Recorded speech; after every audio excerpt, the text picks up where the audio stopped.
Hello guys, in this video you will learn how to use the summarize tool in Alteryx. The summarize tool is generally used to aggregate your data uh, at different levels. Suppose there are different stores, and in each store there are different categories present, and for each category there is a sales amount. Now you want to aggregate the sales data at a store level instead of store category level. So in order to do that, you will use summarize function. Summarize tool again consists of multiple options like count, maximum, minimum, average, sum, and so on. Let me just quickly show you the dataset which I am using. I am using a sales data which consists of dates, sales rep stands for sales executive, customer name, product code which customer bought, and the sales amount. Right. So in order to use the summarize function, go to transform tab, drag and drop the summarize tool onto your canvas. It will open a pop-up window where it will ask you to choose the field which you want to summarize. So right now I want to summarize sales. Click on sales. This will show you an arrow. Go to this action drop down, add, choose the aggregation which you want to do. Right now I want to do the sum of sales. Choose sum. It will give you an entry in this box, right?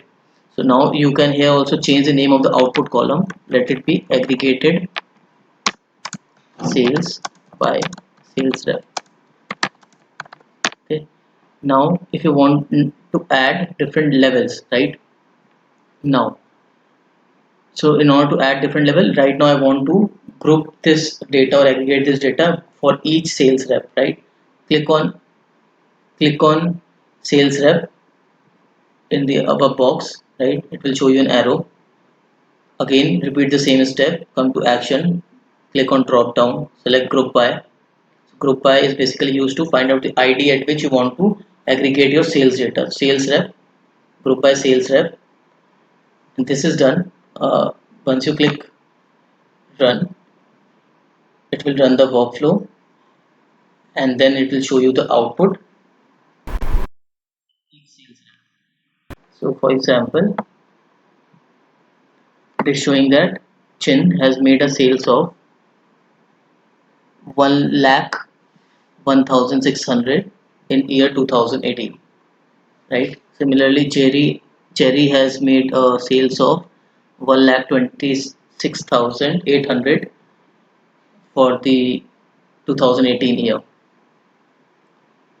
So you can also change the the position of these two variables by just clicking this arrow key, right? So and then again hit enter. This will bring the sales rep column in the beginning and the amount in the end. As you can see here, the sales rep column or sales executive column is at the beginning, first column, and aggregated sales by sales rep is the second column. I hope you like this video. Thank you. Please do subscribe to our channel.